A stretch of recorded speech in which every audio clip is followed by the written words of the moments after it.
రాష్ట్రంలో పెండింగ్లోని 7,000 కోట్ల scholarships fee రీయింబర్స్మెంట్స్ వెంటనే ప్రభుత్వం విడుదల చేయాలని ఏబీవీపీ శంషాబాద్ విభాగ కన్వీనర్ డిమాండ్ చేశారు. రంగారెడ్డి జిల్లా చేవెళ్ల కేంద్రంలో విద్యార్థులు ధర్నా నిర్వహించారు.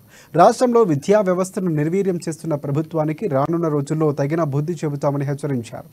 ఏరికోరి తెచ్చుకున్న తెలంగాణలో రాజకీయ నాయకులు వారి స్వార్థాల కోసం విద్యార్థి జీవితాలతో చెలగాటాలాడితే ఊరుకునేది లేదని హెచ్చరించారు.